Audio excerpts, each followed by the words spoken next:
అందుకే మా సొంటలో మన సొంటలో అందరం ఉన్నాం కదా. ఇక్కడ 10 ఛానళ్ళలో ఎందుకు వచ్చినాం మనం? వీళ్ళకి సపోర్ట్గా అండగా నిలిచేందుకే. ఇంతకుముందు కాలంలో ఇట్లా లేకుండే, నీకు 20 ఏళ్ళ కింద ఇట్లా ఈ మీడియా లేదు. ఇవాళ కూడా మెయిన్ స్ట్రీమ్ మీడియా ఎవరు వచ్చిండు, మెయిన్ స్ట్రీమ్ ఎవరు రారు దీనికి. ఇలా మన బోటోలో ఉన్నాం, ప్రజల తరఫుకెళ్ళి మన బోటోలో ఉన్నాం కాబట్టి మనం మాట్లాడుతున్నాం. మెయిన్ స్ట్రీమ్ మీడియా ఉండేది ఉంటే ఇలా గతి ఉండకపోవు.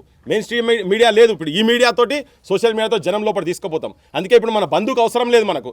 ఇవే బంధుకులు, ఇవే గన్లు మనయి. విన్నావా? తెలంగాణ ప్రజలకు ఈ సోషల్ మీడియానే ఇటువంటివే గన్లు మనయి. విన్నారా? ఇవన్నీ రేపు పొద్దుగాల ప్రజావాక్కు లెక్క. ఇప్పుడు దీంట్లో ఎవరు భయపడటోళ్ళు ఏం లేరు. ఉన్న అన్సెన్సార్డ్ తీసుకుపోయి లేస్తాం కదా.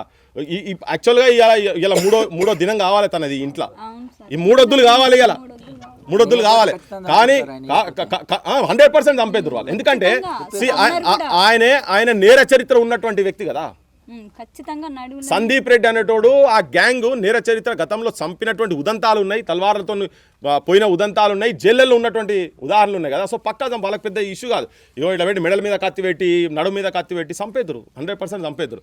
కానీ ఈమె ధైర్యము, ఊర్లో ఇంకోరు అండా వచ్చి ఉన్నారు చూసినావా, అగో దాంతోనే వీళ్ళు బతికింది అంతే తప్ప. ఈయన భార్య కూడా నామినేషన్ వేసింది. ఈ ఇంటికి ఆ ఇల్లు తోడైంది. అందరం కలుద్దాం, మన అందరి ఇల్లు తోడై దీన్ని అయితే వీళ్ళని కాపాడుకుందాం. సెక్యూరిటీ బరాబర్ ఇవ్వాల్సిందే.